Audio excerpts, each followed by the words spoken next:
আমাদের খোকন স্টাইরি চ্যানেলের সকল প্রকার পাঠ গল্প দেখতে আমাদের চ্যানেলটি সাবস্ক্রাইব করে পাশে থাকা বেল আইকনে ক্লিক করে অল নোটিফিকেশন অন করে দিন। পরিণতির আগ মুহূর্তে কনের রুমের ভারী পর্দা সরিয়ে হুড়মুড়ে ভেতরে ঢুকলো মাহাদি। চঞ্চল চোখ দুটো স্থির হলো নিহিতার উপর।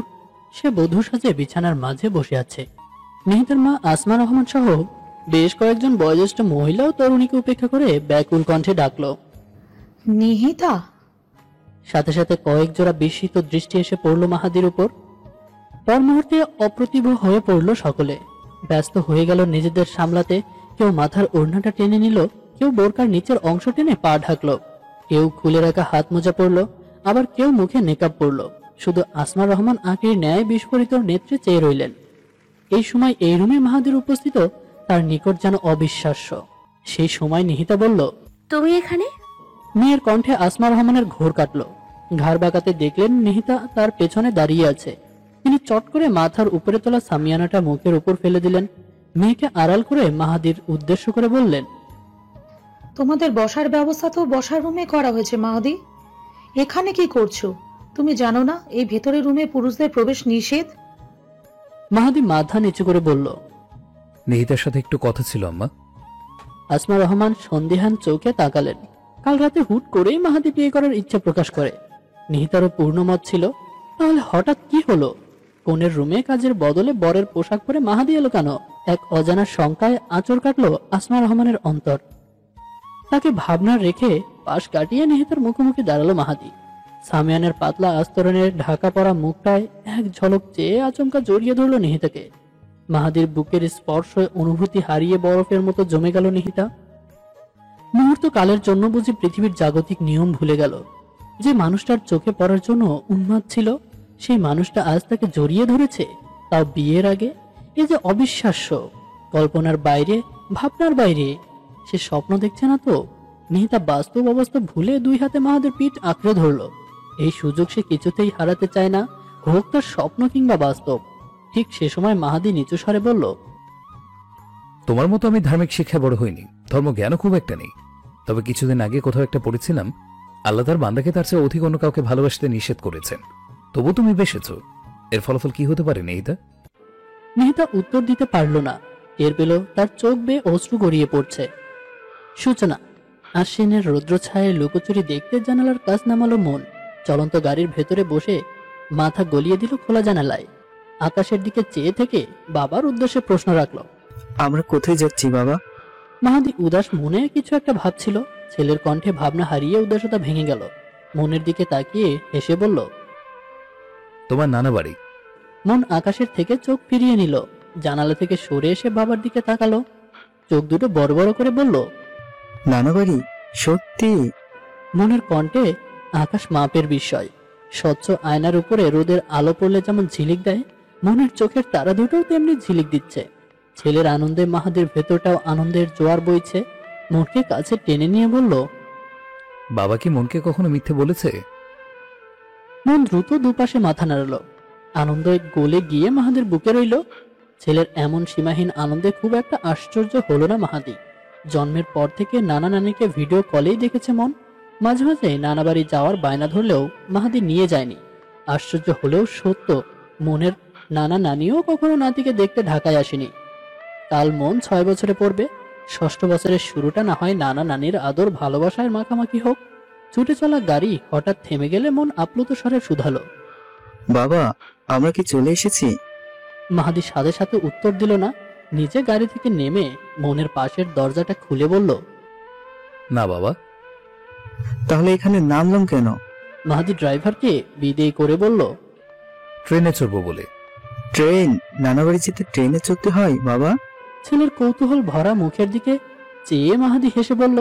কমলাপুর রেল স্টেশনের ভেতরে ঢুকতে ঢুকতে বলল, ট্রেন, বাস, ব্যক্তিগত গাড়ি সবকিছুতে চড়েই যাওয়া যায়, কিন্তু আমরা ট্রেনে করে যাব। কেন? মাহাদি থেমে গেল। কিছুক্ষণ চুপ থেকে বলল, তোমার আম্মুর সাথে আমার প্রথম দেখা রেল স্টেশনে হয়েছিল, তাই। মনের মুখের আনন্দের উজ্জ্বল আভা হারিয়ে গেল। চোখ মুখ ম্লান হয়ে আসতেই মাহাদি বলল, তুই বস, আমি টিকিট নিয়ে আসি। খবরদার নড়বি না। মন মাথা একপাশে কাত করে সম্মতি দিলে মাহাদি টিকিট কাটতে চলে যায়। নির্দিষ্ট সময়ে ট্রেন এসে থামলে বাবা ছেলে নিজ সিটে গিয়ে বসে। কিছুক্ষণের মধ্যে হুইসেল বাজিয়ে ঝকঝক ছন্দ চলে জানিয়ে দেয় ট্রেন চলছে। মন জানালার দিকে কিছুক্ষণ তাকিয়ে থেকে বাবার কাজ ঘেঁষে বসলো। আহ্লাদে সুরে বলল, বাবা মায়ের গল্প শুনবো। মাহাদি ছেলেকে এক হাতে জড়িয়ে নেয়। সময় নষ্ট না করে দ্রুত স্মৃতির পাতা উল্টাতে থাকে। 6 বছর পূর্বের এক রৌদ্রোজ্জ্বল সকালে এসে থামকায়। মাহাদি তখন 24 বছরের হৃষ্টপুষ্ট যুবক। আইটি ট্রেনিং এর কোর্স শেষ করে চাকরিতে ঢুকেছে সবে। এর মধ্যেই কলেজের ঘনিষ্ঠ বন্ধু শিহাবের বিয়ের দাওয়াত রক্ষার্থে দিনাজপুর আসে। কথা ছিল একদিন থেকে পরের দিন চলে যাবে। কথা মতো চলে আসার জন্য গোছগাছ করতেই শোনে 3 দিনের হরতাল ডেকেছে বিপক্ষতল। রাস্তায় দূরযাত্রার গাড়ি তো দূর, মিনি বাসও চলছে না। মাহাদির মাথা গরম হয়ে গেল। বন্ধুকে যা নয় তা বলে অপমান করতে শুরু করে। কয়েকটা নোংরা গালিও উগলে দিতেই শিহাব অনুরোধ ছুড়ে বলল, তুই একটু শান্ত হ, আমি রেল স্টেশনে খোঁজ নিয়ে দেখি ট্রেন চলছে নাকি। মাহাদি কিছুক্ষণের জন্য দম নিল। শিহাব ফোন নিয়ে ব্যস্ত হয়ে পড়ল। নানান জায়গায় কল দিয়ে কথা বলে জানালো ট্রেন চলছে। মাহাদি খুশি হলো না, রাগও দেখালো না। কটমট চোখে রাস্তায় বের হয়ে আসলো। স্টেশনের ভেতরে ঢুকে 1 প্যাকেট সিগারেট কিনলো শিহাব। একটাতে আগুন ধরিয়ে বাকিগুলো মাহাদির পকেটে ভরে দিল। জ্বলন্ত সিগারেট ওর মুখে গুজে দিয়ে বলল, মাথা ঠান্ডা কর, আমি টিকিটের ব্যবস্থা করছি। শিহাবের অপেক্ষা করতে করতে মাহাদির সিগারেট ফুরিয়ে এসেছে। নতুন আরেকটা ধরিয়ে ছোট্ট বেঞ্চটায় বসলো। সময় কাটাতে কোলের উপর ল্যাপটপটা খুলে নিয়ে জমে থাকা ইমেল চেক করতে শুরু করে। শিহাব ফিরল প্রায় আধ ঘন্টা পর। কাচুমাচু ভঙ্গিতে বলল, দোস্ত, তোর বোধহয় আজকে যাওয়া হবে না। মাহাদি ল্যাপটপ থেকে চোখ তুলে জিজ্ঞাসার দৃষ্টি রাখলো। শিহাব ক্ষীণস্বরে বলল, টিকিট নেই, কাউন্টার বন্ধ। আমি আশেপাশে অনেকক্ষণ ঘুরলাম, যদি একটা টিকিট। কথাটা শেষ হওয়ার পূর্বেই ল্যাপটপ আছাড় মারলো মাহাদি। শিহাবের কলার চেপে ধরে কয়েকটা বাজে গালি দিল। অতঃপর নাকে ভারী ঘুষি মারাতেই দূরে ছিটকে পড়লো শিহাব। আর একটু হলে রেল লাইনে গিয়ে পড়তো। এতেও যেন মাহাদির রাগ কমলো না, বরঞ্চ বেড়েই চলছে। আশেপাশে কিছু খুঁজে না পেয়ে ভাঙা ল্যাপটপ তুলে শিহাবের দিকে ছুঁড়ে মারলো।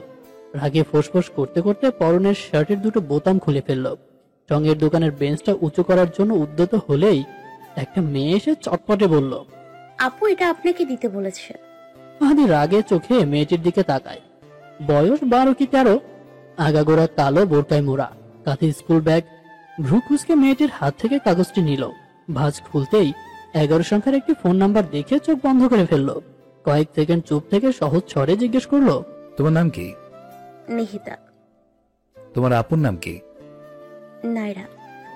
মাহাদি দাঁত চিবিয়ে বলল। নিহিতা, যাও নায়রাকে ডেকে নিয়ে আসো। নিহিতা আর এক মুহূর্তের জন্য দাঁড়ালো না, ছুটে গেল তার আপুর কাছে।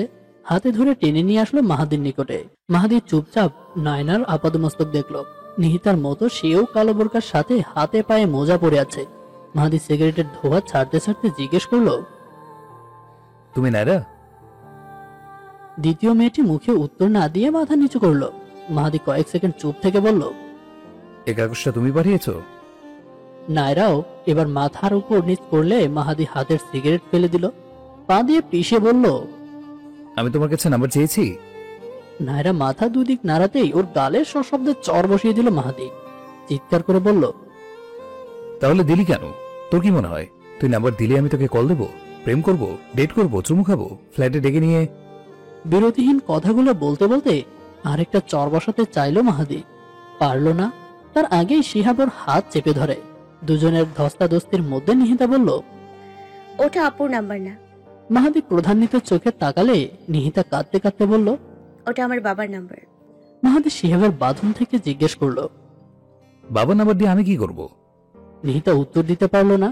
ওর মুখ চেপে ধরে নায়রা বলল, ট্রেন চলে এসেছে, বাবাকে খাবারটা পৌঁছে দিতে হবে, চল। মুহূর্তের মধ্যে নায়রা আর নিহিতা মাহাদির চোখের আড়াল হয়ে গেল।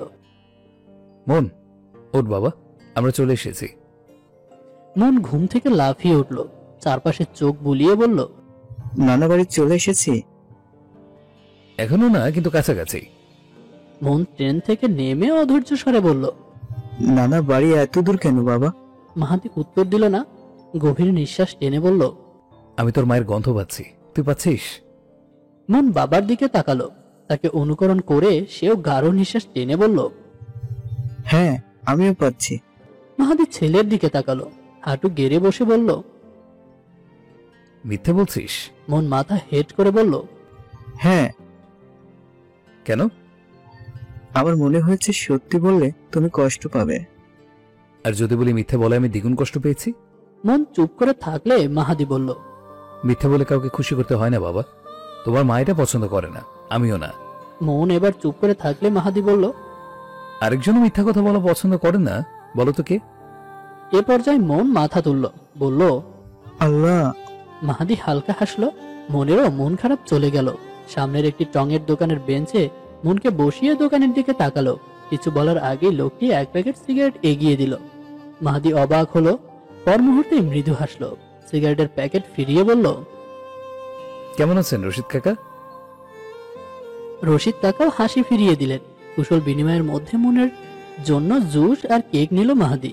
মানিব্যাগ বের করে টাকা দিতে গিয়ে একটি কাগজের চোখে পড়ে, যার এক পাশে একটি নাম্বার লেখা ও অন্য পাশে লেখা মাত্রাতিরিক্ত রাগ শুধু বোধ শক্তি নষ্ট করে না, সাথে সম্পর্কে চিড় ধরায় ও প্রিয় মানুষগুলোকে দূরে সরিয়ে রাখে।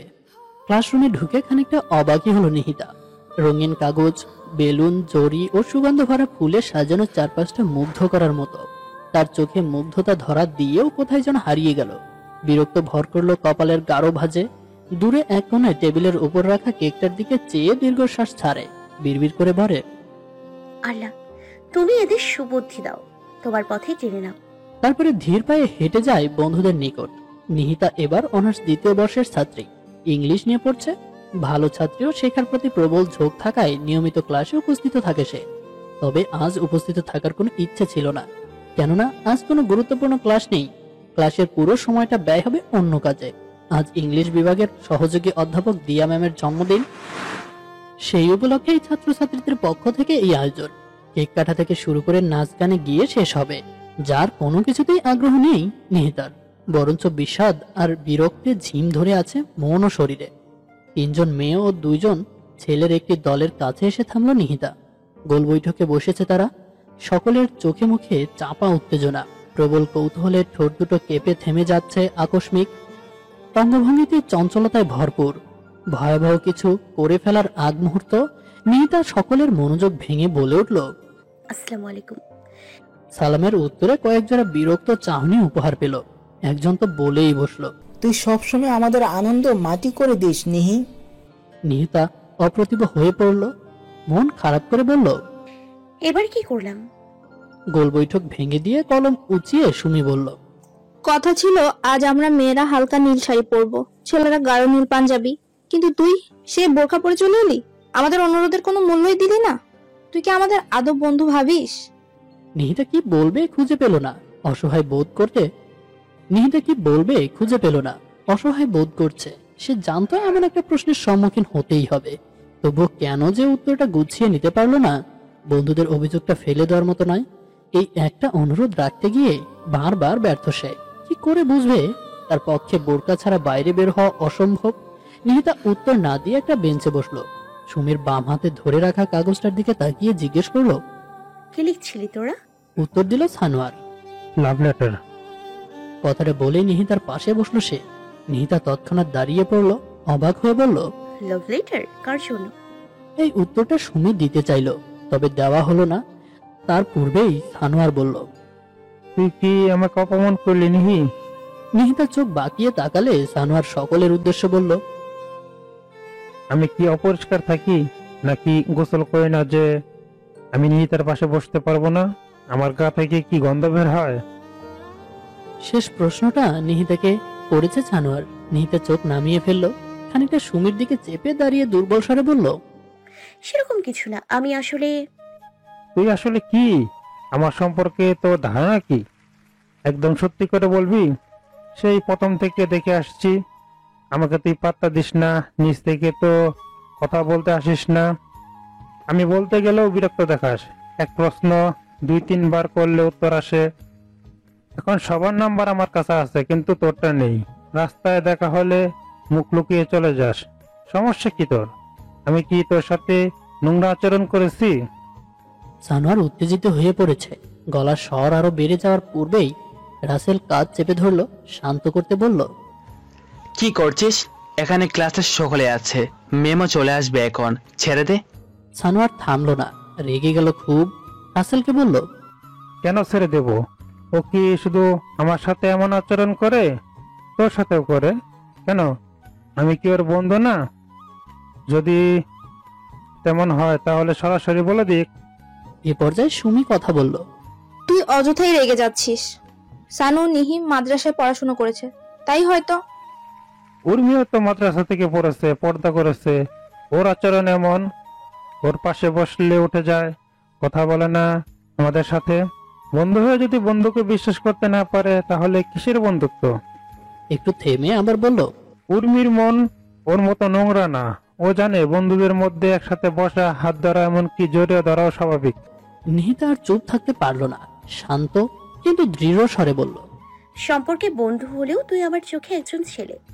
স্বামী ব্যতীত অন্য কারোর স্পর্শ আমার কাছে হারাম। কথা বলেই ক্লাস থেকে বেরিয়ে এলো নিহিতা। মন খারাপের সাথে কিছুটা রাগও হচ্ছে। এই জন্যই সে আসতে চায়নি। উর্মির জোরাজোরিতে আসতে হলো। রাত থেকে কল করে জ্বালাচ্ছিল, বারবার বলছিল সে না আসলে উর্মিও আসতে পারবে না, বাসা থেকে বের হতে দিবে না। একরকম বাধ্য হয়েই উর্মির সাথে বের হয়েছিল সে।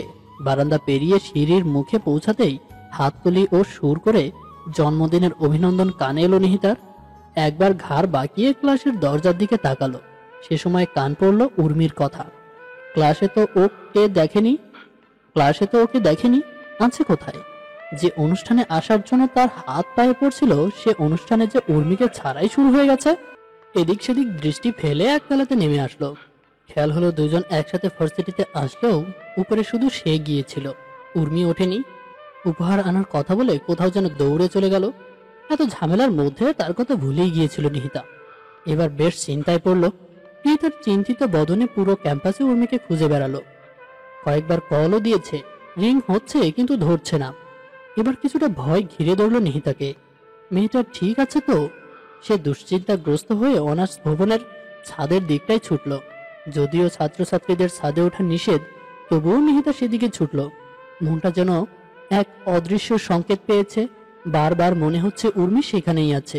ছাদে পৌঁছে ক্লান্ত দৃষ্টি এক পাশে পড়তেই নিহিতার ছোটখাটো ধাক্কা লাগলো অন্তরে। দূরের হালকা নীল রঙের শাড়ি পরিহিতা মেয়েটি উর্মির মতো দেখতে হলেও সে বিশ্বাস করতে পারছে না।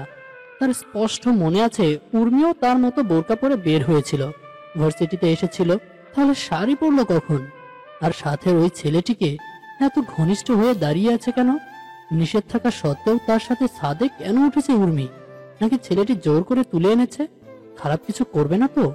প্রিয়তা আরেকটু এগিয়ে যেতেই ছেলেটির মুখ স্পষ্ট হলো। সাথে সাথে মনে পড়লো এই ছেলেটি বেশ কয়েক মাস আগে উর্মিকে অনুসরণ করত, বন্ধুদের মতে উর্মিকে পছন্দ করত, প্রেম করতে চাইতো। তখন তো উর্মি খুব একটা আগ্রহ দেখায়নি।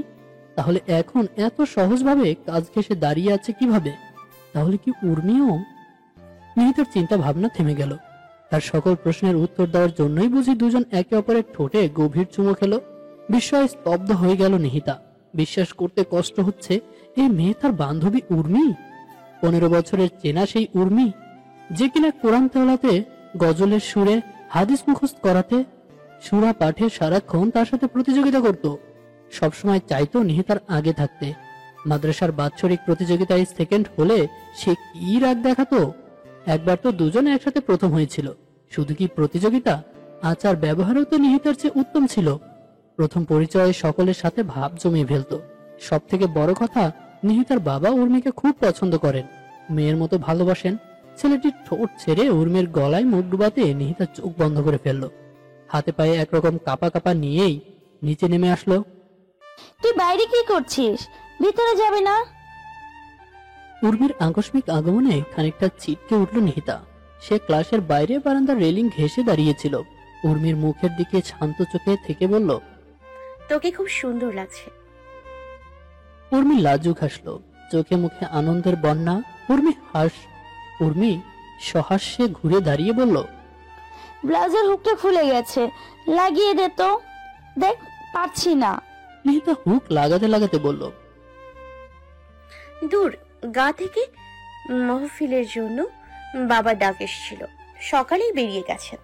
যাওয়ার আগে বলে গেছেন রাতে তোকে নিয়ে ঘুমোতে। কেন, খালাম্মা আসেনি এখনো? না, নানির শরীরটা আগের চেয়েও বেশি খারাপ, বললো হসপিটালে ভর্তি করতে হবে। উর্মি সাথে সাথে উত্তর দিল না। কিছুক্ষণ থেকে সহসা বলল, আচ্ছা, বিকেলে চলে আসবো। আঙ্কেলকে বলিস আব্বুকে ফোন দিয়ে বলে দিতে। আচ্ছা। বিকেলের আকাশটা খুব একটা ভালো দেখাচ্ছে না, কালো মেঘেরা ঘুরে বেড়াচ্ছে, হাওয়া বইছে খুব। বৃষ্টি হবে নাকি? উর্মি তো এখনো এলো না। এদিকে আবার বৃষ্টি হওয়া বলেই বিদ্যুৎ চলে যায়। মেয়েটা আসবে তো? নিহিতা খোলা জানালা দিয়ে আকাশের দিকে তাকিয়ে এইসব ভেবে যাচ্ছে। সে চিন্তা কমাতে মাকে কল দিল। কথা শেষ হতে দরজার দিকে তাকালো, না, কেউ দরজায় খটখট করেনি। মাগরিবের আজান পড়তেই নামাজে দাঁড়ালো নিহিতা। মোনাজাত শেষ করে জায়নামাজ তুলে রেখে আবারও দরজার দিকে তাকালো। মুহূর্তেই অস্থির হয়ে পড়ল সে, ভয় জেগে বসলো মন জুড়ে। উর্মি কি সত্যি আসবে না? তাহলে কি রাতটুকু একাই কাটাতে হবে? নিহিতা ভেতরে ভেতরে শিউরে উঠল। একা এক রুমে ঘুমালেও ফাঁকা বাসায় রাত কাটানো হয়নি কখনো। যদিও ভয় পাওয়ার তেমন কিছুই নেই, এই গায়ের সকলে তার বাবাকে খুব সম্মান করে, শ্রদ্ধা করে। আশেপাশের গ্রামের মানুষরাও নাম শুনলেই সালাম দেয়। জানালা দিয়ে বৃষ্টির ছাট আসতেই তাড়াহুড়ো করে পাল্লা লাগাতে শুরু করে নিহিতা। সেই সময় কড়া নাড়ার শব্দ। নিহিতা ভয়ে কেঁপে ওঠে। উর্মি এসেছে জেনেও জিজ্ঞেস করে, কে? আমি, দরজা খুল তাড়াতাড়ি। নিহিতা দৌড়ে দরজা খুলে দেয়। কিছু বোঝার আগেই উর্মি একটা ছেলেকে নিয়ে হুড়মুড়ে ঢুকে পড়ে। ভেতর থেকে চিটকানি তুলে দিয়ে বলল, তোয়ালে নিয়ে, ইমন একদম ভিজে গেছে, সর্দি বসে যাবে। উর্মি এসেছে দেখে ওড়না নিতেও ভুলে গিয়েছিল নিহিতা। ছেলের নামটা কানে বাজতেই তার সম্বিত ফিরে। দ্রুত ওড়না নিয়ে মুখ সহ পুরো শরীর ঢেকে উল্টো ঘুরে বলল, এসব কি উর্মি? ছেলে মানুষ নিয়ে বাসায় ঢুকেছিস কেন? বাবা পছন্দ করে না জানিস না? তার মধ্যে উনি তো বাসায়ও নেই, কেউ দেখলে কি হবে? কেউ দেখেনি, সেজন্যই তো রাত করে এলাম। শোন, আজও এখানেই থাকবে। নিহিতা হাওয়ার বেগে পেছন ঘুরল, বিস্ফোরিত চোখে বলল, থাকবে মানে? থাকবে মানে থাকবে। আর শোন, ওর জন্য আলাদা রুমের ব্যবস্থা করতে হবে না, তোর পাশের রুমে আমরা দুজন শুভ। উর্মির এহেন আচরণে নিহিতা যার পার নাই বিস্মিত হলো। পর মুহূর্তে হতাশ হলো। প্রিয় মানুষটির এমন আমূল পরিবর্তন কিছুতেই মেনে নিতে পারছে না। কতক্ষণ বিমূঢ় থেকে বলল, তুই কি বিয়ে করেছিস? দূর, বিয়ে করতে যাব কেন? তাহলে আমরা প্রেম করছি। এ পর্যায়ে রেগে গেল নিহিতা। রাগ সংযত রেখে বলল, যেখানে কোনো পুরুষের দিকে একবারের জায়গায় দুইবার তাকাতে নিষেধ করেছেন, সেখানে তুই রাত কাটাতে যাচ্ছিস? উর্মির শাস্তি কতটা ভয়ঙ্কর হতে পারে তুই কি আন্দাজ করতে পারছিস? উর্মি মুখ বাঁকিয়ে বলল, এখন আমার মাথা নষ্ট করিস না তো। তাছাড়া আমরা সামনে বিয়ে করব। নিহিতা ইমনের দিকে এক ঝলক তাকিয়ে বলল, যে ছেলে বিয়ের আগেই তোর দামি সম্পত্তি ভোগ করার জন্য উঠে পড়ে লেগেছে, সেই ছেলে তোকে বিয়ে করবে? আমার তো মনে হচ্ছে না। উর্মি কঠিন চোখে তাকালো, দৃঢ় স্বরে বলল, তোর মনে হওয়া দিয়ে আমার কি কাজ? আমি জানি করবে। তাহলে বল এখনই করতে। এখন? উর্মির কণ্ঠ থেকে বিস্ময় ঝরে পড়ছে। নিহিতা বলল, হ্যাঁ, এখন তোরা দুজনেই বিয়ের উপযুক্ত, কোনো সমস্যা হবে না। আমি মৌলবী কাকাকে ফোন দিয়ে ডাকছি, উনি সব ব্যবস্থা করে দেবেন, কথা দিচ্ছি। তোরা না চাইলে এই বিয়ের কথা কেউ জানবে না। উর্মি কিছু বলার আগেই ইমন খেপে গেল।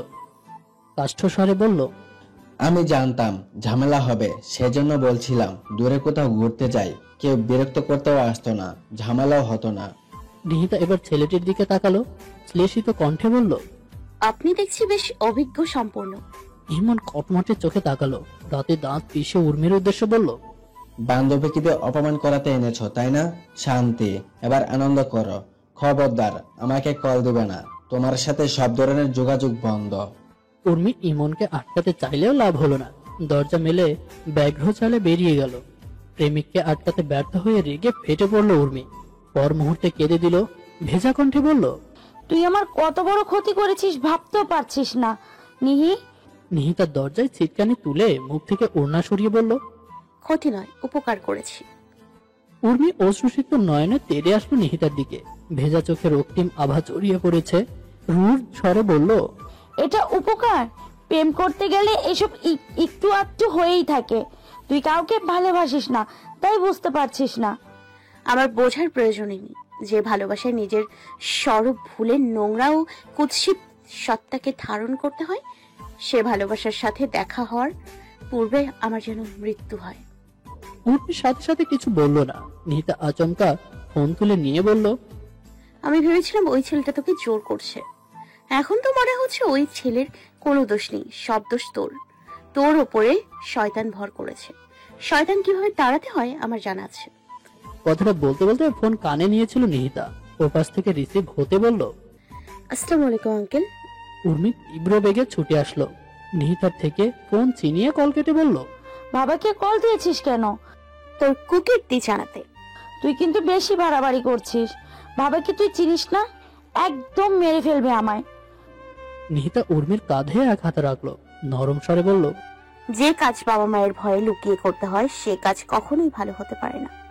কেননা আমাদের ভালো মন্দ সম্পর্কে নিখুঁত অনুমান একমাত্র পিতামাতারাই করতে পারেন। নিহিতার উপদেশ উর্মির পছন্দ হলো না। আগের ঘটনার জের ধরে বলল, তোর সাথে আমার কোনো সম্পর্ক নেই।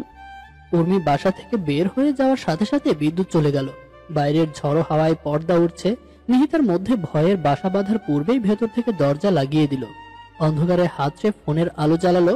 সারা রাত অন্ধকারে কিভাবে কাটাবে ভাবতেই বুকে কাটার মতো কিছু বিঁধল। গা ছমছম করার অনুভূতি নিয়ে বাবার নাম্বার ডায়াল করলো। ওপাশ থেকে রিসিভ হওয়ার পূর্বেই দরজায় ঠক ঠক শব্দ হলো। নিহিতার ভেতরে আনন্দের দোল খেয়ে গেল। ছুটে যেয়ে দরজা খুলেই বলল, আমি জানতাম তুই আমাকে একা ছেড়ে যাবি না। আনন্দে আপ্লুত হয়ে নিহিতার দরজার মানুষটিকে প্রায় জড়িয়েই ধরেছিল। সে সময় ভরাট পুরুষ কণ্ঠ, আপনি যাকে ভাবছেন আমি সে নই। নিহিতা মাঝপথে থমকে গেল। ক্ষণিকের জন্য বোধ শক্তি হারালো। কাঠ শরীরে অনুভূতি ফিরে পেল বেশ কয়েক সেকেন্ড পর। ততক্ষণে দমকা হাওয়ার সাথে বৃষ্টির কণারা উড়ে এসে ভিজিয়ে দিল তার চুল, মুখমণ্ডল, গাল সহ কাপড়ের সামনের বেশ কিছু অংশ। সেই অবস্থার দরজার দিকে ছুটে পালালো। চট করে লুকিয়ে পড়ল পর্দার আড়ালে। স্বস্তির নিঃশ্বাস ছাড়তে গিয়ে টের পেল তার সারা শরীর কাঁপছে। বুকের ভেতরটাই ধুকপুক করছে। মানসিক অস্থিরতায় তীব্রভাবে সেই পুরুষটির কণ্ঠটি পুনরায় বেজে উঠল। আপনি কি ভয় পেয়েছেন? নিহিতার কাঁপাকাঁপি ছুটন্ত ট্রেনের মতো বেড়ে গেল। সে ভেবেই পাচ্ছে না এই বৃষ্টির রাতে একটা পুরুষ মানুষ এই বাসায় কিভাবে। সচরাচর এমন ঘটনা ঘটে না। তাদের বাড়িতে পুরুষ মানুষের যাতায়াত খুব কম। খুব প্রয়োজনে যদি কেউ এসেও থাকে, নিহিতার বাবা বারান্দায় বসান, কথাবার্তা আপ্যায়ন শেষে সেখান থেকে বিদায় করেন। এখন তো উনি বাসায় নেই। তাহলে কেন এসেছেন? নাকি বাসায় নেই বলেই এসেছেন? ভয়ে পর্দা খামচে ধরল নিহিতা। খোলা দরজা লাগানোর সাহসটুকুও পাচ্ছে না, যেন পর্দার কাছ থেকে নড়লেই সে শেষ। একটি নোংরা ঘটনার সাক্ষী হয়ে পৃথিবী ত্যাগ করবে। আমি মাহাদি, এরশাদ রহমানের সাথে দেখা করতে এসেছি। স্যারকে কি ডেকে দেওয়া যাবে? বাবার নাম শুনতে নিহিতার ভয় খানিক কমল। গলায় জোর এনে ধীরে ধীরে বলল, বাবা তো বাড়িতে নেই। বাড়িতে নেই? মাহাদের কণ্ঠ কেমন যেন শোনালো। নিহিতা খুব একটা খেয়াল করলো না বোধহয়। সে ডুবে আছে অন্য চিন্তায়। মনে হচ্ছে নামটা তার পরিচিত, কণ্ঠটাও, কিন্তু স্পষ্ট কিছু মনে পড়ছে না। তার ভাবনার পথে মাহাদের গলার স্বর ধ্বনিত হলো, তুমি নিহিতা না? নিহিতা চমকে গেল। চকিত দৃষ্টিতে আটকালো পর্দার মোটা কাপড়ে, যেন কাপড় ভেদ করে দূরের মানুষটাকে দেখে ফেলার এক অদম্য ইচ্ছে। বেশ কিছুক্ষণ পর ছোট্ট করে উত্তর দিল, হ্যাঁ। ওপাশ থেকে কিছু বলার আগেই নিহিতা ভীষণ কৌতূহলী হয়ে পড়ল। জিজ্ঞেস করলো, আপনি আমাকে চেনেন? মাহাদি মৃদু হেসে বলল, চিনব না? তোমার জন্যই তো নাইরার গালে প্রথম চর পড়েছিল। নিহিতার মুখ হা হয়ে গেল। বিস্ময়ে আবিষ্ট থাকলো কতক্ষণ। সহসা প্রতিবাদ ছড়ে বলল, আমার জন্য কেন হবে? আমি কি বলেছিলাম রাগী ভাইয়াটাকে সাহায্য করো? কাগজে নাম্বার লিখে দাও। তার নিজের মায়া হয়েছিল, সেই দোষেই চর খেয়েছে। মাহাদির হাসি চওড়া হলো। চোখ বুজে থাকলো কিছুক্ষণ। রেল স্টেশনের সেই মুহূর্তটি আরো একবার স্মৃতিচারণ করে বলল, তোমার কথা বলার ধরন এখনো সে আগের মতোই আছে। মুহূর্তে জমে গেল নিহিতা। কথা বলার উৎসাহ দমিয়ে নিজেকেই নিজে প্রশ্ন করলো, আমি কি একবারই কথা বলেছিলাম? প্রশ্নের উত্তর পায় না নিহিতা। মনে পড়ে বাড়িতে সে একা, বিদ্যুৎ নেই, বাইরে তুমুল বেগে বর্ষণ হচ্ছে। সেই সাথে মানুষটির বিস্ময়কর আগমনে পুলকিত হয়। অদ্ভুত এক আনন্দের ঝড় ওঠে বুক জুড়ে। বিস্ময়ীভূত স্বরে জানতে চাইল, আপনি এখানে হঠাৎ এত রাতে? কেন, এখানে আসা বারণ নাকি? কে বারণ করলো? আমার শ্বশুরমশাই? নিহিতার ঠোঁটের কোণে হাসি ধরা পড়ল, তবে স্পষ্ট হওয়ার পূর্বেই দ্রুত বলল, না না, বারণ হবে কেন? মায়ের মুখে শুনেছি। নিহিতার কথা শেষ হওয়ার পূর্বে মাহাদি বলল। আগে আসতে ইচ্ছে হয়নি, এবার হলো। নিহিতার সাথে সাথে কিছু বলল না। কিছুক্ষণ পর যখন বলতে চাইলো তখনই মাহাদি বলল, তুমি কি বাসায় একা? অস্পষ্ট হাসিটুকু মিলে গেল। ঘাড় ফিরিয়ে অন্ধকার রুমে তাকিয়ে বলল, হ্যাঁ। তোমার আম্মা? নানি বাড়ি। মাহাদি চুপ হয়ে গেল। চিন্তায় পড়ে গেল খুব। না জানিয়ে এসে কত বড় ভুল করেছে বুঝতে পারছে। তার ধারণা ছিল এখানে আসার পর অস্বস্তিকর পরিস্থিতির সৃষ্টি হবে, কিন্তু এখন তো মনে হচ্ছে ভীষণ সমস্যায় পড়ে গিয়েছে। নিহিতা নিশ্চয়ই তাকে ভেতরে ঢুকতে বলবে না, বলার হলে এতক্ষণ বলেই ফেলতো। তাছাড়া বললেও তো ঢোকা উচিত। নায়রার মুখে শ্বশুর বাড়ির সম্পর্কে যতটুকু শুনেছে ততটুকুতে অনুমান করে ফেলেছে শ্বশুর মশাই না আসা পর্যন্ত তাকে বাইরেই থাকতে হবে। মাহাদি খানিকটা আশা নিয়ে জিজ্ঞেস করলো, শ্বশুরমশাই কখন আসবেন বলে গেছেন কিছু? আস্তে আস্তে সকাল হবে। মাহাদি হতাশ চোখে ঘুরে দাঁড়ালো। হঠাৎ বিদ্যুৎ ঝলকানিতে ভেজা উঠোন চোখে পড়ছে। উঠোনে পা দিতেই গোড়ালি পর্যন্ত ডুবে গেল। সে অবস্থায় পেছন ঘুরে বলল, মন সিএনজিতে ঘুমিয়ে পড়েছে, ভেতরে কি ওর শোয়ার ব্যবস্থা করা যাবে নিহিতা? মনের কথা শুনে মাত্রাতিরিক্ত অবাক হলো নিহিতা। সে ভেবেছিল মাহাদি একা এসেছে, বাবার সাথে কথা বলে চলে যাবে। সেরকম হলে তো মনকে নিয়ে আসার কথা না। মা কতবার করে বলার পরও মনকে নিয়ে এ বাসায় আসেনি। তাহলে কি কিছুদিন থাকবে? নিহিতা, মাহাদির ডাকে অতি দ্রুত গলায় বলল, হ্যাঁ ভেতরে নিয়ে আসুন। মাহাদির খানিকটা চিন্তা দূর হলো। ভেজা পানিতে ঝপঝপ শব্দ তুলে গাড়ির কাছে চলে গেল। ঘুমন্ত ছেলেকে কোলে জড়িয়ে দরজার সামনে এসে দাঁড়ালো সে। অনুমতি চাওয়ার পূর্বেই নিহিতা বলল, এখানে রেখে যান, আমি আমার রুমে শুকিয়ে দিব। মাহাদি শু ভর্তি পানি নিয়ে বাসার রুমে ঢুকলো। হাঁটার তালে তালে জুতোর মধ্য থেকে পানি ছিটকে পড়ছে লাল কার্পেটে। মোমের আলোতে এসব দেখার উপায় আছে কি? নিহিতা টেবিলের উপর মোম রেখে নিজেকে আগা গোড়ায় ঢেকে দূরে এক কোণে দাঁড়িয়ে আছে। মনকে সোফায় বসিয়ে রেখে কপালে হালকা চুমু খেলো মাহাদি। ফিরে যাওয়ার জন্য দরজার দিকে পা ফেললে নিহিতা জিজ্ঞেস করলো, আপনি কোথায় ঘুমাবেন? দেখি রাতটা সিএনজিতে কাটানো যায় কিনা। মনকে নিজের বিছানায় শুয়ে দিয়ে নিহিতাও শুয়ে পড়লো।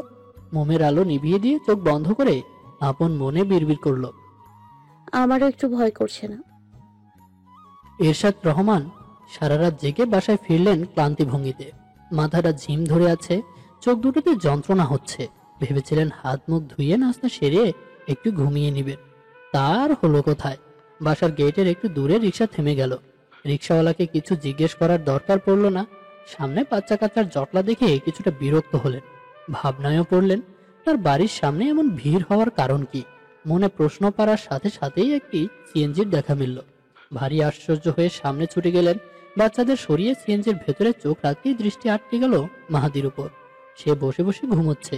এই ঘুমন্ত মুখটির দিকে চেয়ে থাকতে থাকতেই সেই দিনটির কথা মনে পড়ল, যেদিন মাহাদির সাথে প্রথম দেখা হয়েছিল। এরশাদ সাহেব গ্রামের মসজিদে ইমামতি করেন। নামাজ শেষে ধর্মীয় বিশ্বাসের বেশ গুরুত্বপূর্ণ বিষয় নিয়ে আলোচনা করেন নিয়মিত।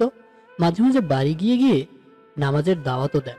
তার মার্জিত আচার আচরণ, ধর্মের প্রতি নিখাদ বিশ্বাস ধর্মীয় আলোচনার মাধ্যমে মানুষের মনে জায়গা করে নিয়েছেন বহু আগে। তার প্রতি সকলের শ্রদ্ধা, বিশ্বাস, সম্মান দিনকে দিন বেড়েই যাচ্ছিল।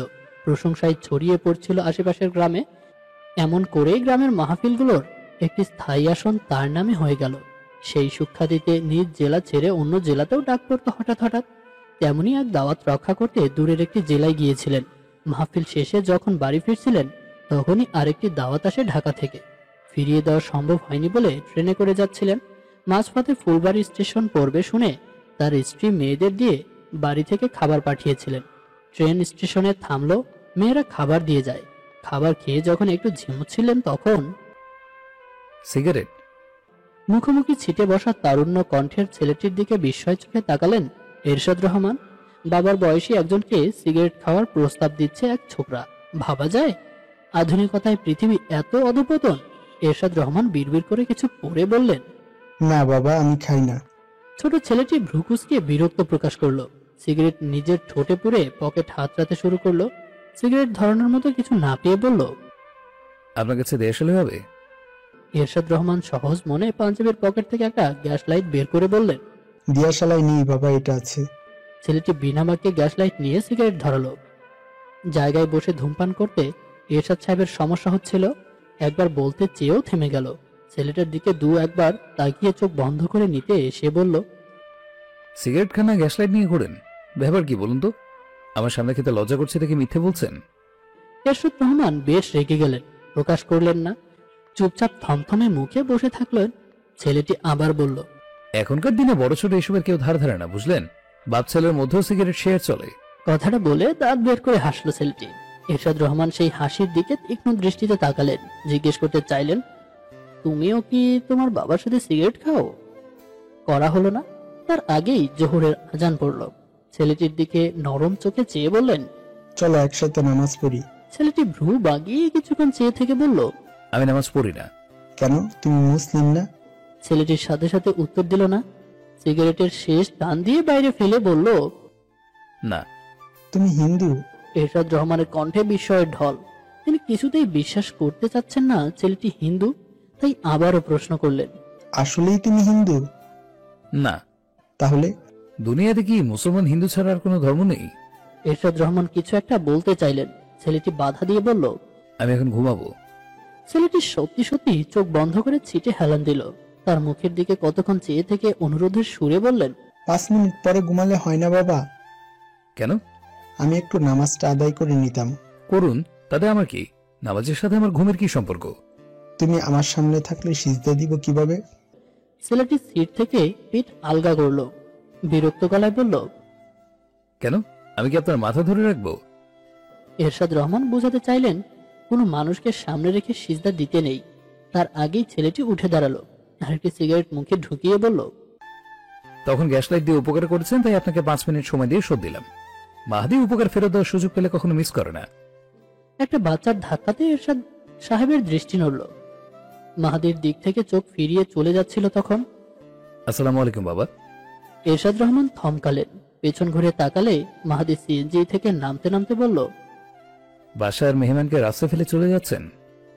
মাহাদির আকস্মাত প্রশ্নে এরশাদ রহমান থমকালেন, ঘাড় বাঁকিয়ে একবারটিও চাইলেনও, কিন্তু মুখে কিছু বললেন না। নীরব চালে বাসার গেটের সম্মুখে এসে ভ্রু কুঁচকালেন। পাশে না তাকিয়ে বুঝতে পারলেন মাহাদি তার পাশাপাশি হাঁটছে। গম্ভীর মুখে কিছুক্ষণ দাঁড়িয়ে থাকলেন। মুহূর্তকাল পর ভেতরে ঢোকার জন্য পা ফেললে মাহাদি বলল, নারা সবসময় বলতো তার বাবা কার উপর রাগ করলেও কখনো কথা বলা বন্ধ করেন না, অথচ আপনি আমার সাথে 6 বছর ধরে কথা বলছেন না। তাহলে কি নারা ধারণা মিথ্যে? এরশাদ রহমান আবারও থামলেন, এবার ফিরে তাকালেন মাহাদির দিকে। মাহাদি এক পা ভেতরে এগিয়ে বলল, আমি হয়তো আপনার মতো করে নারাকে ভালোবাসতে পারিনি, কিন্তু আমার মতো বেসেছি, হৃদয় উজাড় করে। তার বিশ্বাস ছিল আমি আপনার সাথে কথা বলতে চাইলে আপনি মুখ ফিরিয়ে নেবেন না। মাহাদি হাঁটতে হাঁটতে এরশাদ রহমানের নিকট এসে দাঁড়ালো, মাথাটা কিঞ্চিত ঝুঁকিয়ে বিনয়ী গলায় বলল, আমি চাই না নায়রার বিশ্বাস মিথ্যে হোক, আপনার সম্পর্কে তার ধারণা ভুল হোক। বাবা, আমি এখানে ক্ষমা চাইতে আসিনি, সম্পর্কটা দৃঢ় করতে এসেছি। এরশাদ রহমানের তাকানো ভঙ্গি বদলালো না, মুখের ভাব পাল্টালো না। পূর্বের মতোই মাহাদির দিক থেকে মুখ ফিরিয়ে নিলেন। মাহাদিকে পেছন ফেলে উঠোন পেরোলেন। দরজার নিকট পৌঁছাতেই একটা বাচ্চা তার কোমর জড়িয়ে ধরল, উচ্ছ্বাসিত কণ্ঠে বলল, নানাজান। নরম তুলতুলে স্পর্শে এরশাদ রহমানের গম্ভীর ভাব ছুটে গেল। মনের নিষ্পাপ নির্মল পবিত্র মুখখানা দেখেই চোখ দুটো আনন্দে প্রজ্বলিত হলো। নিমেষেই দূর হয়ে গেল তনুমনের সকল ক্লান্তি। মনকে কোলে তুলে নিয়ে শুধালেন, আমার নানা ভাই কেমন আছে? মন নানার গলা জড়িয়ে ধরে বলল, খুব ভালো। কথাটা বলেই একগাল হাসলো মন। চোখে মুখে তার দারুণ উচ্ছ্বাস, যেন দীর্ঘদিন পর পাখি তার নীড়ে ফিরেছে। এরশাদ রহমানের ঠোঁটের হাসি স্পষ্ট হলো। মুগ্ধ চোখে দেখছেন নাতিকে। এই নবীন চোখ, নাক, ঠোঁটে গড়া বদনখানি আড়ালে কার ছায়া খুঁজে বেড়াচ্ছেন? অস্থির চিত্তে কার মুখটা বারবার ভেসে উঠছে? কার জন্য চোখ দুটোতে জল চিকচিক করছে? নানাজান, আমাকে দেখে তুমি খুশি হওনি? এরশাদ রহমানের গলা ধরে এসেছে প্রায়। বার কয়েক ঢোক গিলে স্বাভাবিক গলায় বললেন, খুশি হব না কেন, খুব খুশি। মনে হচ্ছে আকাশ থেকে 4টা টুপ করে আমার হাতে পড়েছে। তাহলে তোমার চোখে পানি কেন? এরশাদ রহমান চোখের পানি লুকাতে চাইলেন, কিন্তু বিপরীত হলো। চোখের কোল দুটো বর্ষার নদীর মতো থই থই করে উঠল। নদীর পানির কিনারায় ছাপিয়ে গড়িয়ে পড়ার আগেই কণ্ঠ ছাড়লেন, নিহিতা, মা নিহিতা। নিহিতা সকালের নাস্তা বানাচ্ছিল। বাবার গলা পেয়ে রুটি ফেলে ছুটে এলেন। আশেপাশে খেয়াল না করে দরজা ছেড়ে বাইরে এসে দাঁড়িয়ে বলল, বাবা আপনি কখন এলেন? দাঁড়ান, আমি পা ধোয়ার পানি নিয়ে আসছি। নিহিতা ব্যস্ত চালেই ভেতরে ফিরে গেল। মিনিটের মধ্যে পানি নিয়ে হাজির হলো। বাবার পায়ে পানি ঢালতে গিয়ে চোখ পড়লো বাবার পেছনে। সাথে সাথে লজ্জায় কুকড়ে গেল। অবশ শরীরে বিড়বিড় করলো, আমি এতক্ষণ এই মানুষটার সামনে দৌড়াদৌড়ি করছি, এই খোলামেলা পোশাকে। নিহিতা পানি রেখে ভেতরে চলে গেল। পর্দার আড়ালে লুকিয়ে বলল, বাবা ওনার সাথে কি আপনার আলাপন হয়েছে? এরশাদ রহমান মেয়ের দিকে তাকালেন, পরপরই মাহাদির দিকে, তারপর পা ধোয়ায় মনোযোগ দিলেন।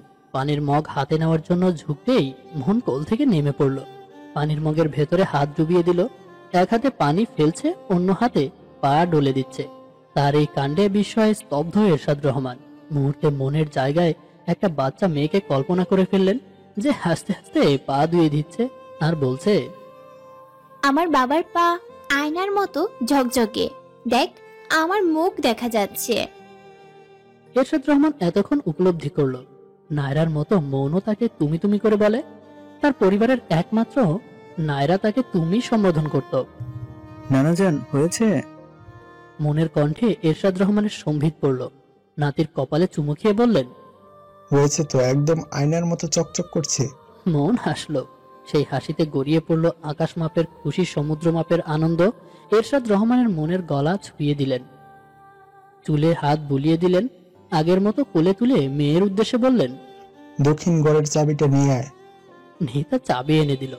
এরশাদ রহমান নাতিকে কোলে নিয়ে মাহাদির সন্নিকটে এলো। চাবিখানা তার হাতে দিয়ে বলল, জামা কাপড় পাল্টে গোসল করে নাও, আমি নাস্তা পাঠিয়ে দিচ্ছি। কথাটা বলেই এরশাদ রহমান বড় ঘরের মূল দরজার ভেতরে হারিয়ে গেলেন। নাস্তা শেষে একটু বাইরে বের হলো মাহাদি। মন তার নানার সাথে কোথাও একটা গিয়েছে বিধায় সে একাই বেরিয়েছে। মাটির রাস্তা পার হয়ে ইটের রাস্তা পা রাখতেই একটা রিক্সা দাঁড় করালো। কি ভেবে রিক্সায় উঠে বসলো। রিক্সাওয়ালা জিজ্ঞেস করলো, কোনতে যাবেন ভাই? ফুলবাড়ি সরকারি কলেজ। রিক্সায় ছুটে চলা রাস্তার ধারে গাছপালায় ভরা। সজনে গাছের নরম হাওয়ায় মাহাদির চুল উঠছে, হৃদয়ে মৃদু দোলা দিচ্ছে। উদাসীন চোখ জোড়া কোথাও হারিয়ে যাচ্ছে। Excuse me ma'am. মাহাদির ডাকে বোর্ডে হিসাব কষায় ব্যস্ত মাঝবয়সী শিক্ষিকা বিরক্ত চোখে তাকালেন। মাহাদি মনোযোগ পেয়ে বলল, নায়রাকে কিছু সময়ের জন্য ছাড়া যাবে? ফিনান্সের শিক্ষিকা বোর্ড থেকে মার্কার সরিয়ে নিলেন। মাহাদির দিকে ঘুরে দাঁড়ালেন, ভ্রুকুসকে আগাগোড়া পর্যবেক্ষণ করে বললেন, কেন? জরুরি কথা আছে। কি কথা? এ পর্যায়ে মাহাদির মেজাজ নষ্ট হলো। ভদ্র চাহনি হারিয়ে গেল, বিনয়ী ভাব ছুটে গেল। অনুমতির পরোয়া না করে ক্লাসের মধ্যে ঢুকে পড়ল। দ্রুত চোখ বুলিয়ে নিল পুরো ক্লাসে। নায়রাকে পেল একদম সামনে থেকে দ্বিতীয় বেঞ্চে। কাঙ্ক্ষিত মানুষটিকে পেয়ে ঠোঁটের কোণে খুশির টান পড়ল। নায়রার কাছে ছুটে গিয়ে বলল, বাইরে এসো, কথা আছে।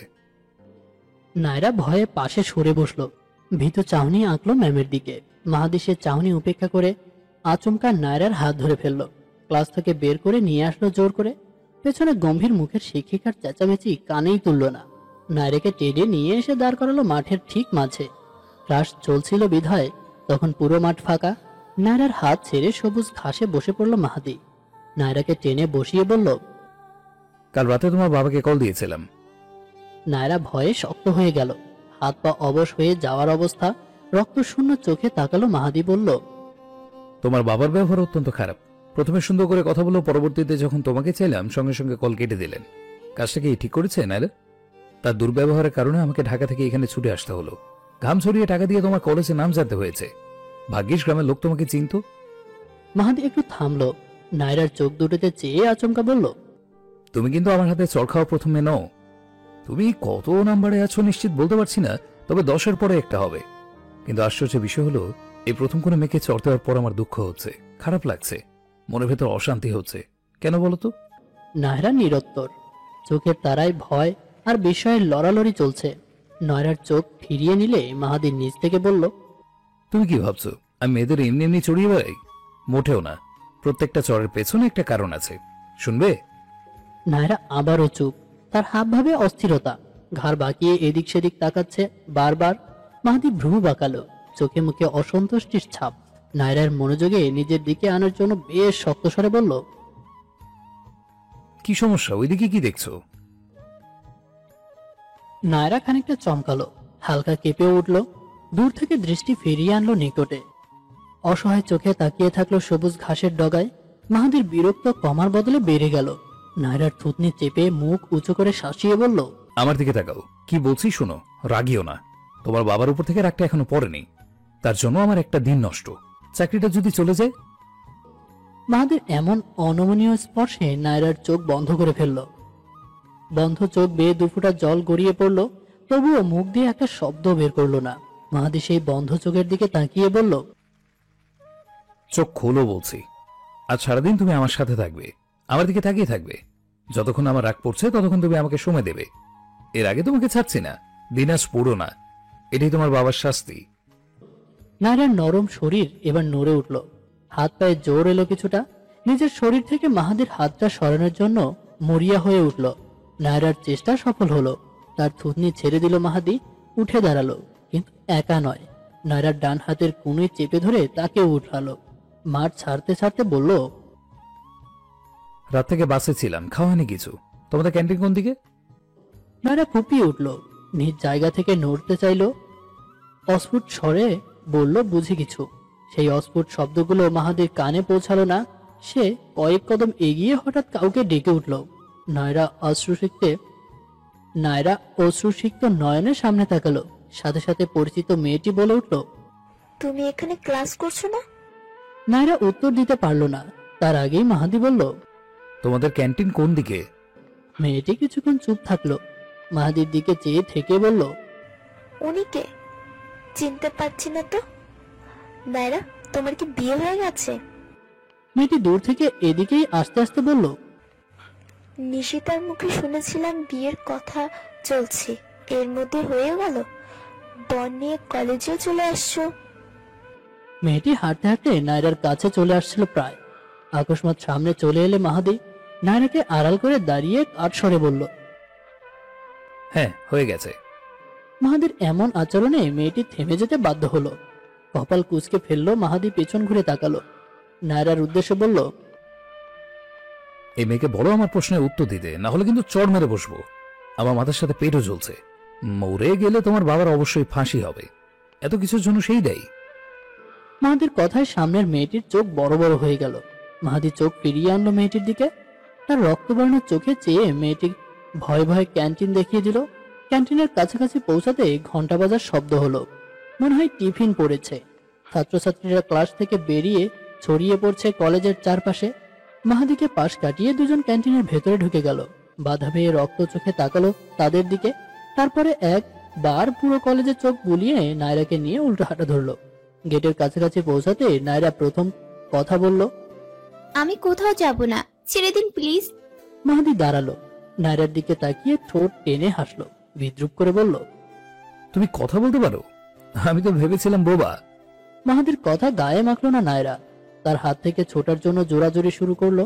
গেটে বসে থাকা দারোয়ান এদিকেই লক্ষ্য করছিল। কিছু একটা আঁচ করতে পারলেন বোধ হয়। লাঠি নিয়ে এদিকেই গড়িমসি ভঙ্গিতে এগিয়ে আসছেন। নায়রা সেদিকে তাকিয়ে বলল, সবাই দেখছে, খুব খারাপ হয়ে যাবে, ছাড়ুন। বাবার হয়ে আমি ক্ষমা চাচ্ছি। নায়রার কথায় মাহাদির মন গড়ল না। নিজের জেদ ঠিক রেখে বলল, হবে না, আমি ঠিক করে ফেলেছি, আজ তোমাকে নিয়ে ঘুরবো। নায়রাও নাছোড়বান্দা। সে কিছুতেই একটা অপরিচিত ছেলের সাথে বাইরে যাবে না। আশেপাশে প্রায় অনেকেই তাকে চেনে। বিয়ের আগে একটা পরপুরুষের সাথে ঘুরে বেড়ানো মানে বাবার সম্মানে হাত দেয়া। নায়রার ভাবনার মধ্যেও বারবার দারোয়ানের দিকে তাকাচ্ছে। ঝামেলা যে কতদূর গড়াতে পারে অনুমান করছে। মাহাদি নায়রার হাত ছেড়ে বলল, কথা যখন বলেছই তখন নিজে ইচ্ছেতেই চলো। এসব জোরাজোরি পছন্দ হচ্ছে না আমার। হাত ছাড়া পেয়ে সুযোগটা লুফে নিল নায়রা। ছুটে পালানোর জন্য ছোট শুরু করলো।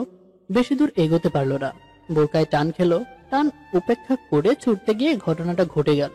মুখের নেকাব সহ হিজাব খুলে গেছে। লজ্জায় সেখানে দাঁড়িয়ে পড়লো নায়রা। বোধশক্তি হারিয়ে ধপার শব্দে সেখানে বসে পড়ল। এই ব্যাপারটার জন্য মোটেও প্রস্তুত ছিল না মাহাদি। আকস্মিক ঘটে যাওয়ার ঘটনায় সে নিজেও স্তম্ভিত। কোনো রকম পদক্ষেপ ছাড়াই নির্বাক দাঁড়িয়ে আছে। সে অবস্থায় দেখলো ছড়িয়ে ছিটিয়ে থাকা ছাত্রছাত্রীরা এদিকে দৌড়ে এসে জড়ো হচ্ছে। সকলের উৎসুক দৃষ্টি তাদের দুজনের উপর। দু একজন শিক্ষক শিক্ষিকারাও এগিয়ে আসছেন। কি হতে চলেছে বুঝতে পারল না মাহাদি। কিন্তু এই সকল চোখের দৃষ্টি থেকে যে নায়রা আড়াল হওয়ার চেষ্টা করছে সেটা বুঝতে পারলো, তাই দ্রুত এগিয়ে এসে হিজাব নিয়ে নায়রার মাথা ঢেকে দিতে চাইল। ঠিক সে সময় আরেকটা ঘটনা ঘটে গেল। ধীর, শান্ত, নীরব, সরল ও অনুদপ্ত মেয়েটি চড় বসিয়ে দিল মাহাদির গালে। এরপর এক মুহূর্ত দাঁড়ালো না সেখানে, সকলের সামনে থেকে পালিয়ে গেল। ততক্ষণে দারোয়ান এসে পৌঁছেছে। আচমকা কলার চেপে ধরল মাহাদির। মার দেওয়ার উদ্যোগ করতেই ভিড়ের মধ্যে একজন চেঁচিয়ে বলল, উনি নায়রার স্বামী।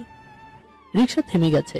রিক্সাওয়ালা বলল, চলি আইসা ভাই, নামিয়া যান। মাহাদির উদাসীন চোখ দুটো কলেজের গেটে নিবদ্ধ হলো। অপমানে বিড়বিড় করলো, রাগ করে বলে ফেলা কথাটার জন্য সেদিন বেঁচে গিয়েছিলাম নায়রা। এরপরে বলবে রাগ ধ্বংসের কারণ। নিহি পালা। সুমির আতঙ্কিত কণ্ঠস্বর খানিকটা ছিটকে উঠল নিহিতা। তাৎক্ষণিক চোখ গেল দরজার দিকে। দরজার পাল্লা ধরে হাঁপাচ্ছে সে। চোখে মুখে নিদারুণ ভয়, ভয়াবহ কিছু ঘটে গেছে এমন অবস্থা। নিহিতা বসা থেকে দাঁড়িয়ে পড়ল, বেঞ্চ ছেড়ে সুমির দিকে এগোলো। সে পেছনের পূর্বে সুমি দৌড়ে এলো। বাইরে পড়ে থাকা খাতা কলম বই ব্যাগের মধ্যে ঢুকিয়ে নিহিতার হাতে দিয়ে বলল, আর দাঁড়িয়ে থাকিস না, জলদি বের হ। এতক্ষণে মুখ খুলল নিহিতা। বের হবে মানে? ক্লাস করব না? না। কেন? সুমি বিরক্ত হলো। পর মুহূর্তে অসহায় মুখ বানিয়ে বলল, একটা ভুল হয়ে গেছে। ভুল? কিসের ভুল? ততক্ষণে নিহিতার অন্যান্য বন্ধুরাও চলে এসেছে।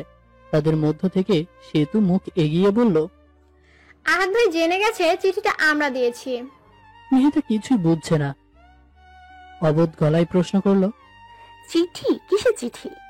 সেতু কপালে হাত রাখলো। সেই সময় নিহিতা পরের প্রশ্ন করলো, আহাদ ভাইটাকে আমি কি চিনি? এ প্রশ্নের উত্তর দিল সানোয়ার। তুই চিনবি কি করে? তুই তো আমাকেই চিনিস না, তাহলে সিনিয়র ভাইদের কিভাবে চিনবি? নিহিতা স্পষ্ট বুঝতে পারলো সানোয়ার তাকে অপমান করছে। রাগও হতে পারে, অথবা অভিমান। নিহিতা চুপ হয়ে গেল। সেতু বলল, আহাদ ভাই 4র্থ বর্ষের ছাত্র, দেখতে বেশ। সুমি অনেকদিন ধরেই তার প্রেমে ডুবে ডুবে জল খাচ্ছে। নিহিতা চোখ তুলে তাকালো। সুমিকে কিছু একটা বলতে গিয়ে চুপ হয়ে গেল। মনে পড়লো উর্মির কথা। সে যে রাতে বেরিয়ে গিয়েছিল, এরপর আর যোগাযোগ হয়নি। নিহিতা অনেকবার কল করেছে, ধরেনি। বাসায় গিয়েছিল, দেখা করেনি। আজ ক্যাম্পাসে আসেনি পর্যন্ত। সে চোখ ফিরিয়ে নিতে সুমি আবারও তাড়া দিয়ে বলল, এখনো দাঁড়িয়ে কেন? আহাদ আসলো বলে, পালা। নিহিতা ব্যাগ কাঁধে নিয়ে পলায়নের জন্য পা ফেললো। 2 কদম এগিয়ে পেছন ঘুরে বলল, প্রেমের জল খাচ্ছে সুমি, আমি কেন পালাচ্ছি? সেতু দৌড়ে এসে বলল, কারণ আহাদ ভাই ভাবছে চিঠিটা তুই দিয়েছিস। নিহিতা ভ্রু কুঁচকে ফেললো। চোখের দৃষ্টি সকলের দিক থেকে ঘুরিয়ে এনে বলল, আমি কিছু বুঝতে পারছি না, ঠিক করে বলবি আসলে কি হয়েছে? এবার সুমিও নিহিতার কাছে এসে দাঁড়ালো। ব্যস্ত স্বরে বলল, সেদিন ম্যামের জন্মদিনে যে লাভ লেটার লিখেছিলাম, ওটা আহাদের জন্যই ছিল। ভেবেছিলাম চিঠি লিখে তার মতিগতি বুঝবো, তারপর সামনাসামনি প্রেমের প্রস্তাব দিব। কিন্তু কিন্তু কিন্তু লুকিয়ে চিঠি পাঠানোর পরও কিভাবে জানি ধরে ফেলেছে আমরাই দিয়েছি। আমরা যখন ক্যান্টিনে আড্ডা দিচ্ছিলাম, তখন হুট করে উনি আসলেন। চোখ গরম করে জানতে চাইলেন এই চিঠি কে লিখেছে। আমি তো ভয়ে শেষ, কাঁপতে কাঁপতে বললাম, আমি জানি না। নিহিতা পুরোপুরি ঘুরে দাঁড়ালো, বিস্ময় নিয়ে বলল, কিন্তু চিঠি তো তুই লিখেছিস সুমি, সেদিন আমি দেখেছিলাম। সুমি প্রচন্ড বিরক্ত নিয়ে বলল, হ্যাঁ আমি লিখেছি। তাহলে মিথ্যে বললি কেন? তো বলবো না? যদি আমাকে চর মেরে বসতেন, ক্যান্টিনে তখন জুনিয়ররাও ছিল, জুনিয়রদের সামনে চর খেলে আমার সম্মান থাকতো। নিহিতা ছোট্ট নিঃশ্বাস ফেলে বলল, আমি কিন্তু এখনো বুঝতে পারছি না এর জন্য আমি কেন পালাবো। পরেরটুকু শুনলেই বুঝবি। বল। আমি জানি না বলতে আহাদ আরো বেশি রেগে গেল। তার বিশ্বাস আমি জেনেও বলছি না, খুব শাসা ছিল। শেষে বাধ্য হয়েই মিথ্যে ঘটনা সাজালাম। কি ঘটনা? ছুটির পর আমরা যখন বের হচ্ছিলাম, তখন একটা মেয়ে এলো রিক্সা করে, আমার হাতে চিঠি দিয়ে বলল, আপনাকে দিতে। ওই সময় আপনি ছিলেন না বলে আপনার বন্ধুর হাতে করে পাঠিয়েছিলাম। এই ঘটনা শুনে আহাদের রাগ কিছুটা কমলো। তারপরেই বলল, তার মানে তুমি মেয়েটাকে দেখেছো? ব্যাস, আমিও আবারও বিপদে। কি বলবো কিছু খুঁজে না পেয়ে বললাম, দেখিনি, কারণ সেই মেয়েটি বোরখা পরা ছিল। এবার তার রাগ একদম পানি, সরাসরি প্রশ্ন করলেন, সে মেয়েটি কি তোমাদের ডিপার্টমেন্টের? আমি তার হাত থেকে মুক্তি পেতে ভুল করে হ্যাঁ বলে ফেললাম। সুমি থেমে গেল। নিহিতা পরিষ্কার গলায় বলল, আমাদের ডিপার্টমেন্টে শুধু আমি বোরকা পরি না, উর্মিও পরে। কিন্তু সেদিন উর্মি বোরকা পরেনি, শাড়ি পরেছিল।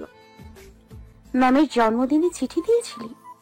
সে তো নিহিতার হাত ধরে সামনে টেনে নিতে নিতে বলল, হ্যাঁ সেজন্যই তো বলছি পালা, সুমির চটটা তোর গালে পড়ার আগেই পালা। শোন, আগামী 1 সপ্তাহ তুই ক্যাম্পাসে আসবি না, তোর নোটের ব্যবস্থা আমি করে দিব। নিহিতাকে নিয়ে সে তো বেরিয়ে যেতে রাসেল বলল, আমার মনে হচ্ছে আহাদ ভাই নিহিতাকে চড় দিবে না। সুমি জিজ্ঞেস করলো, কেন? আমার মনে হয় আহাদ ভাই নিহিতাকে পছন্দ করে। সুমির মুখ হা হয়ে গেল। সানোয়ার বেশ আগ্রহ চোখে তাকালো, জিজ্ঞেস করলো, এমন মনে হওয়ার কারণ? রাসেল সাথে সাথে কিছু বলল না, মনে মনে অঙ্ক কষে বলল, কারণ সুমি যখন বলল মেয়েটা বোরকা পরে তখনই আহাদের রাগও দাও। কোনো কিছু না ভেবে জিজ্ঞেস করছিল মেয়েটা আমাদের ডিপার্টমেন্টের কিনা, অথচ সুমি বলেছিল মেয়েটি রিক্সা করে এসেছিল, যার মানে দ্বারা মেয়েটি বাইরে থেকে এসেছে। হতে পারতো সে আমাদের বিশ্ববিদ্যালয়ে পড়ে না, কিন্তু আহাদ ভাই সেরকম কিছু না ভেবে নিজের ভাবনাকে বাস্তবে প্রকাশ করেছে। এছাড়াও সুমির দ্রুত প্রশ্ন, এছাড়াও আমি বেশ কয়েকটা বার ওনাকে আমাদের ক্লাসে উকি ঝুঁকি মারতে দেখেছি। তখন বুঝতে না পারলেও এখন বুঝতে পারছি উনি সেই দিনই উকি মারতেন যেদিন নিহিতা ক্যাম্পাসে আসতো না। সুমির মুখের রং পাল্টে গেল, আতঙ্কিত কণ্ঠে উচ্চারণ করলো, সর্বনাশ। সানোয়ার রাসেল কিছু বুঝে ওঠার আগেই সুমি ক্লাস থেকে বেরিয়ে গেল। ফাঁকা মাঠে শরীরে ভর ছেড়ে বসে আছে মাহাদি, হাত দিয়ে ঘাস ছুঁয়ে চোখ বন্ধ করলো। সেই সময় নায়রার মুখটা ভেসে উঠল চোখের পাতায়। তার উপস্থিতি অনুভব করছে, ঘ্রাণ নেওয়ার চেষ্টা করছে। বেশিক্ষণ কল্পনায় থাকতে পারল না। কানের কাছে কে যেন চিৎকার করে ডাকলো, শিহাব। মাহাদির চোখ খুলে গেল, বুকে ধাক্কা খেলো। মনে পড়লো নিজের সেই বন্ধু শিহাবের কথা, যার সাথে ঝগড়া করার সময় নায়রাকে প্রথম দেখেছিল। সাথে এটাও মনে পড়লো সেদিনের পর শিহাবের সাথে আর কোনো যোগাযোগ হয়নি মাহাদির। সে যেমন কল দেয়নি, শিহাবও দেয়নি, অথচ এই সেই ছেলে যে কিনা বলেছিল মাহাদি বিয়েতে না আসলে বিয়ে করবে না। মিনিটে মিনিটে কল, সেকেন্ডে সেকেন্ডে মেসেজ পাঠিয়ে মাহাদিকে জ্বালিয়ে মারছিল। তার যন্ত্রণায় অতিষ্ঠ হয়ে বিয়েতে এসেছিল সে। সেই বন্ধু এতগুলো বছর একবারও কল দেয়নি। মাহাদির বিশ্বাস করতে কষ্ট হলো। সে চট করে পকেট থেকে ফোন বের করলো। Dial list, message box, messenger, email, কোথাও শিহাবকে না পেয়ে মনটা ভেঙে গেল। তাহলে কি নায়রাই ঠিক? মাত্রাতিরিক্ত রাগ প্রিয় মানুষগুলোকে দূরে সরিয়ে দেয়। মাহাদি আর স্থির থাকতে পারল না, বসা থেকে দাঁড়িয়ে পড়ল। মাঠ ছাড়তে ছাড়তে শিহাবের নাম্বারে কল দিল। তাকে ক্ষমা চাইতে হবে, অবশ্যই চাইতে হবে। যে মানুষটা কোনো দোষ না করেও হাজার হাজার মানুষের সামনে মার খেয়েছে, একটা প্রতিবাদ করেনি, সে মানুষটা যে তাকে কতটা ভালোবাসে তা কি মাপার প্রয়োজন আছে? ভালোবাসা যত গাঢ়, অভিমান তত প্রগাঢ়। প্রথম রিঙেই কল রিসিভ হলো, কিন্তু ওপাশ থেকে কোনো সাড়া পাওয়া গেল না। মাহাদি কিছুক্ষণ নীরব থেকে বলল, সরি শিহাব। একটা সরি বলতে এত দেরি? মাহাদি কিছু বলতে পারলো না। তার চোখ দুটো অশ্রুতে টলমল। ধরা গলায় বলল, কেমন আছিস? তাদের ফোন আলাপ চললো অনেকক্ষণ। মাহাদি দিনাজপুর আছে শুনে দেখা করার জন্য ব্যস্ত হয়ে পড়ল শিহাব। কল কাটার আগে বলল, তুই ওখানে থাক, আমি এখনই আসছি। মেয়েটা দোতলা ছেড়ে নিচতলায় আসতে দেখে একটা ছেলে এদিকে আসছে। সে লুকিয়ে পড়ার চেষ্টা করার আগেই ছেলেটি দেখে ফেললো। দূর থেকে বলল, নিহিতা, ওখানেই দাঁড়াও, তোমার সাথে আমার কথা আছে। নিহিতা চট করে বুঝে গেল এই ছেলেই আহাদ। তার কথার অবাধ্য হয়ে অন্যদিকে হাঁটা ধরলো। দ্রুত পথে বারান্দা পেরিয়ে মাঠে পা রাখলো। আর একটু সামনে এগুলোই বাইরে বেরোনোর গেট। সে ভেতরে ভেতরে এত ভয় পেল যে ঠিক করে ফেললো আগামী 1 সপ্তাহ কেন, 1 মাসও ক্যাম্পাসে পা রাখবে না। নিহিতা ঘন পা ফেলতে ফেলতে বারবার পেছনে তাকাচ্ছিল। আহাদের থেকে নিজের দূরত্ব মাপছিল। দূরত্ব মাপতে গিয়ে ঘাসে পা আটকে গেল। হুমড়ি খেয়ে পড়লো কারো ওপর। মানুষটির দিকে তাকানোর পূর্বেই কথা বলে উঠল, নিহিতা না? আপনি? মাহাদি নিহিতাকে ছেড়ে দাঁড়ালো। খানিকটা দূরত্ব তৈরি করে বলল, হ্যাঁ, তোমার বোনও তো এখানে পড়তো। আহাদ দূর থেকে সব দেখছিল। নিহিতার কাছাকাছি এসে শক্ত স্বরে জিজ্ঞেস করলো, ইনি কে নিহিতা? নিহিতা উত্তর দেওয়ার আগেই কেউ একজন বলল, নিহিতার স্বামী। মুহূর্তে হতচকিত 3টি মানুষ। চোখে রাজ্য মাপের বিস্ময় সংশয়। নিহিতার অবিশ্বাস্য চোখজোড়া আটকালো সুমির দিকে। সে আগের চেয়েও দ্রুত গতিতে ছুটে এলো তাদের নিকট। নিহিতার পাশে দাঁড়িয়ে হালকা হাসলো, সহাস্যে তাকালো আহাদের দিকে। আহাদের চোখে মুখে স্পষ্ট সন্দেহ। মাহাদির দিকে তীক্ষ্ণ দৃষ্টি ফেলে বলল, নিহিতা তুমি বিবাহিত? এবারও উত্তর দিল সুমি।